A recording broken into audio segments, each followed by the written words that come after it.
was to explore electrophoresis and DNA manipulation. In the early days of science, DNA was separated by gravity, but in the 1950s, DNA gel electrophoresis was discovered by Oliver Smithies. In gel electrophoresis, proteins and nucleic acids are electrophoresed inside a matrix or gel. This gel is cast in the shape of a thin slab with wells for loading the sample. The gel is immersed within an electrophoresis buffer that provides ions to carry a current and the running buffer to maintain the pH at a relative constant value. The gels that can be used are agarose and polyacrylamide depending on the specification of the sample as well as procedure. Once the DNA is cut, normally by restriction enzymes, it's charged into the wells. When the electricity flows, the DNA is pulled from the negative side to the positive side because DNA has a negative charge. Agarose is a polysaccharide that is extracted from seaweed. It can be used in varying concentration of 0.5 to 3%. The higher the agarose concentration, the denser matrix and vice versa. First, set the mold on a horizontal section of the bench and make sure that the area is completely flat and even. After preparing TAE buffer, put 0.5 grams of agarose in an Erlenmeyer flask with 50 milliliters of TAE buffer.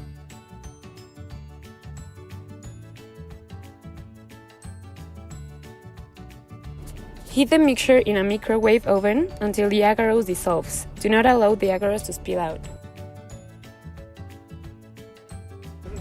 Check the mixture, and if it's not clear enough, put it again on the microwave. Make sure to use insulated gloves to remove the flask from the oven, because if not, you can burn yourself just like I did. If you don't have gloves, you can use a piece of paper. Mix properly using your wrist and not your arm. To dye the agarose gel, you will add the ethylene bromide to the gel solution before it solidifies. While the agarose solution is cooling, choose an appropriate comb for forming the sample slots in the gel. Position the comb from 0.5 to 1 mm above the plate so that a complete well is formed when the agarose is added to the mold. Pour the warm agarose solution into the mold. Allow the gel to set completely for about 30 minutes at room temperature. Carefully remove the comb, trying not to break the gel. Cover the gel with buffer and mix 4 microliters of your DNA sample with 1 microliter of loading buffer.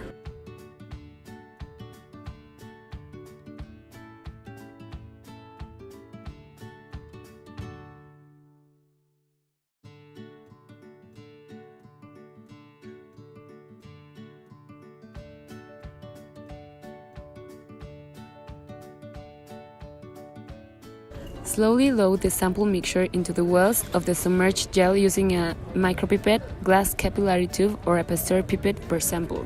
Load size standards into slot on both sides of the gel. Close the lid of the gel tank and attach the electrical leads. Apply a voltage of 100 volts for 30 to 45 minutes. Keep an eye on the loading dye migration, as 2 color bands should appear on the gel. Run the gel until the propofenol blue have migrated an appropriate distance through the gel. To stop electrophoresis, turn off the electric current and remove the lids and lid from the gel tank.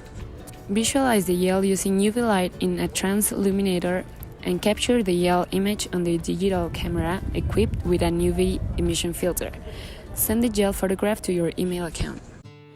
In this practice, we had to apply different lab abilities in order to complete successfully the electrophoresis technique, such as pipetting, measuring, and preparing gel. Despite we have already done some electrophoresis gel preparations, we had some difficulties at the time of pipetting the DNA samples and the loading dye into the wells. Anyway, the electrophoresis went right, and we obtained a gel image of our samples through UV light in a transilluminator, which results were a bit confusing, since only the plant's DNA samples can be observed and the blood ones don't. We have reached the conclusion that this is because the blood DNA didn't have good quality or it was contaminated with nucleases. Also, there are better techniques to visualize blood DNA, such as pulse field electrophoresis or PCR. Meanwhile, the plant DNA samples look smeared, and there are some possible causes, such as it was not fragmented at all with endonucleases, it was degraded or deneutralized. Electrophoresis is a very important technique in genetic engineering, and it is important for us to understand and master this technique. It is a simple technique, but it needs practice, which will improve our abilities.